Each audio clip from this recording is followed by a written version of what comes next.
শরীরে উচ্চ মাত্রায় ক্ষতিকর কোলেস্টেরল থাকলে হৃদরোগের ঝুঁকি বাড়ে। তবে নিয়মিত ব্যায়ামের পাশাপাশি রসুন, আমলকি, মেথির মতো খাবার কাজে লাগতে পারে।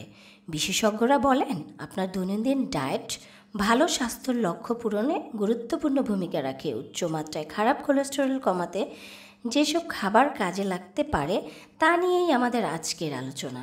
এই ভিডিওর মাধ্যমে আমরা সে ব্যাপারে বিস্তারিতভাবে জেনে নিব। তার আগে ছোট্ট একটি অনুরোধ, ভিডিওটিতে একটি লাইক দিয়ে দিবেন আর চ্যানেলটিকে সাবস্ক্রাইব করে বেল বাটনটি অন করে নেবেন এরকম উপকারী ভিডিও আরও পাওয়ার জন্য। আর আপনার মতামত থাকলে অবশ্যই কমেন্ট বক্সে জানিয়ে দিবেন। আর আপনার এই ভিডিওটি উপকারী মনে হলে আপনজনদের সাথেও শেয়ার করে তাদেরকে উপকৃত করবেন। রসুন রান্নাঘরে খুব কমন একটি মশলা। স্বাস্থ্যকর রসুনের গুণাগুণ অনেকেরই জানা। রসুনে আছে অ্যামাইনো অ্যাসিড, ভিটামিন, খনিজ এবং অর্গানোসালফার যৌগ। এই যৌগ ঔষধি গুণ হিসেবে কাজ করে আমাদের শরীরে। বেশ কয়েকটি বৈজ্ঞানিক গবেষণায় দেখা গিয়েছে শরীরের বাজে কোলেস্টেরল কমাতে কার্যকর ভূমিকা রয়েছে রসুনে। এটি রক্তচাপ কমানোর ক্ষেত্রে ইতিবাচক ভূমিকা রাখে।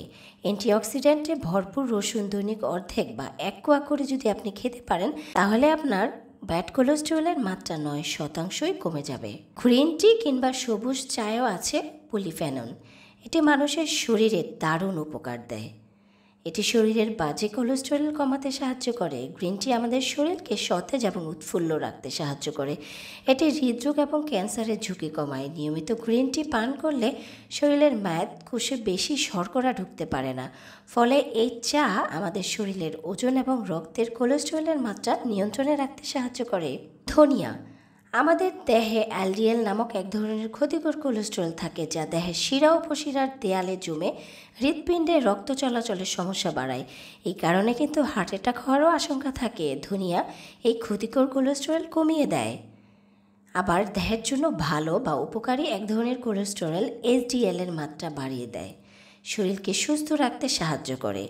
ধনিয়া আপনার এইচডিএল এবং এলডিএল এর ব্যালেন্স ঠিক রাখে।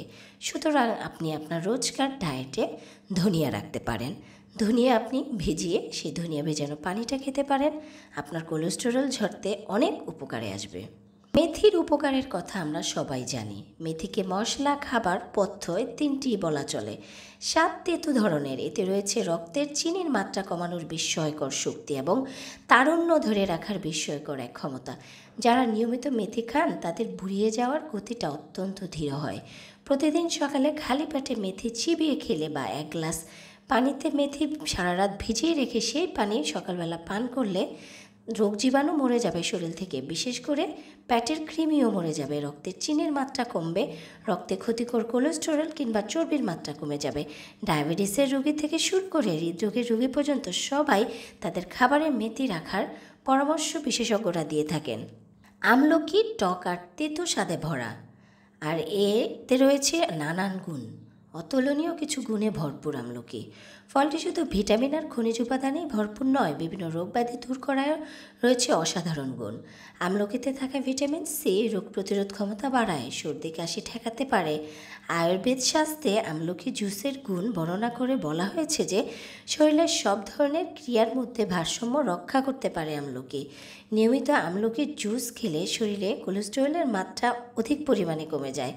অ্যামিনো অ্যাসিড বা অ্যান্টিঅক্সিডেন্ট থাকার কারণে হৃদযন্ত্রও ভালো থাকে আমলকি খেলে। সো আপনারা আমলকি, মেথি, ধনিয়া এবং গ্রিন টি এবং রসুন যেই পণ্যগুলো খুবই সহজলভ্য এবং কম দামে পাওয়া যায়, আপনারা এই উপাদান বা ভেষজ উপাদানগুলোর মাধ্যমে আপনাদের কোলেস্টেরলের মাত্রা নিয়ন্ত্রণে রাখতে পারেন এবং পাশাপাশি আরও রোগবালাই দূর করতে পারেন। সো বন্ধুরা, আমাদের এই ছোট্ট ভিডিওটি আশা রাখি আপনাদেরকে অনেক বেশি উপকৃত করেছে। উপকারী মনে হলে আপনজনদের সাথে শেয়ার করে তাদেরকে উপকৃত করবেন। এরকম আরও উপকারী ভিডিও পেতে চ্যানেলটিকে সাবস্ক্রাইব করে বেল বাটনটি অন করে নেবেন। সবাই সুস্থ থাকুন, ভালো থাকুন। আল্লাহ হাফেজ।